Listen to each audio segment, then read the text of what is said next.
This is Rachel McManus, student number 516028, and this is me interviewing myself, talking about the Testing Your Boundaries live artwork I made that I have submitted for assessment this year, 2018. So I'm not going to talk about the Testing Your Boundaries brief. I'm not going to talk about I'm not going to spend too much time talking about the audience, because that's all covered in the Testing Your Boundaries review that I submitted, and also my contextual study, and in the journal pieces I put in. So the reason I'm making this is because Angela Rogers made a good suggestion to me at one point this year about if you need to find out what you think about a project, ask yourself a set of questions. So I thought that would be quite appropriate, because I didn't feel like I fully explained the reasons why I made the work I did, or maybe to an assessor looking at the work, they'd be wondering what the work is about and why. So I want to briefly talk about that. I have a background, about 15 years working as a fitness instructor. That's what I did full-time. I would teach classes, I would instruct people, I would stand up in front of people every day and teach them. I would do physical demonstrations, I would work with them physically. I would train myself nearly every day physically, and I would lift a lot of heavy weight, and in general I would be using my body physically every day, and subsequently became very comfortable in that role, in a task-driven nature of using your body. It was second nature. So when I stopped doing that and went back into, which I did 2 years ago, I became, there was a gap there for me. And I realized I had this interest in performance art, and I was very taken with some people I'd seen making performance art, such as Matthew Barney, such as Heather Casilles, known as Casilles now. They're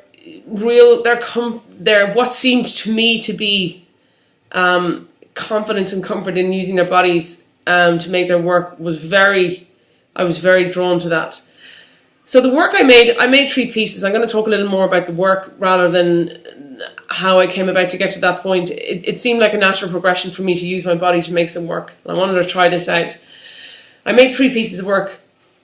The first one I made was called Digital Self-Portrait, and that was almost the opposite of what I just talked about. I wanted to do a task. All of the pieces I made are tasks or challenges, and this particular challenge was to sit and record myself looking at myself, rather like what I'm doing now, for as long as I could without changing facial expression. And it was about making a portrait of myself digitally, and I found it really hard to do.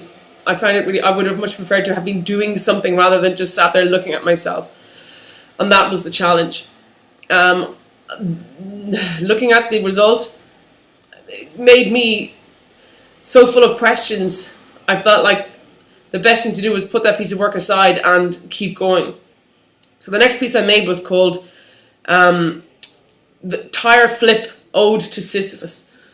Sisyphus being, in Greek mythology, the king who was compelled or bound, punished, and sent to Hades to roll a boulder up a hill repeatedly for ad infinitum, as such, forever. I'm very drawn to this idea of this useless action he's compelled to do over and over and over and over again. I like the idea of the uselessness of it, and the fact that it's a hugely exerting effort. It would be a hugely exerting effort, and I wanted to try to mimic this in some way.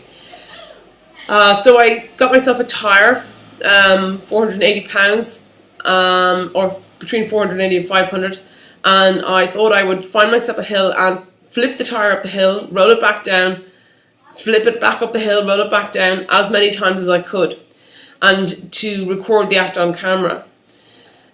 So I did this, and I found myself really enjoying making the piece.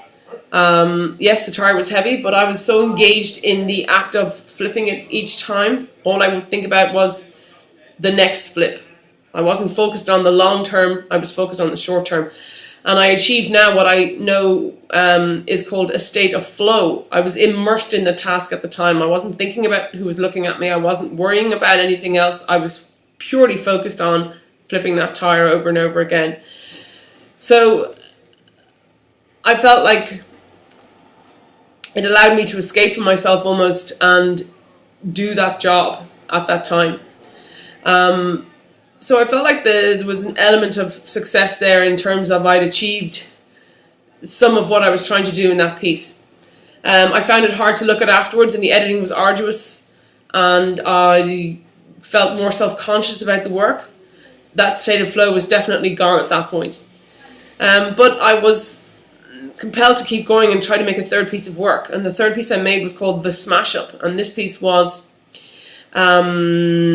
basically, I took my sledgehammer and I assembled a large amount of scrap furniture and wood and put it together in a pile, nailed it together, and proceeded to smash it up as rapidly as I could with my sledgehammer to smithereens to the ground. The piece started at about 5 foot high.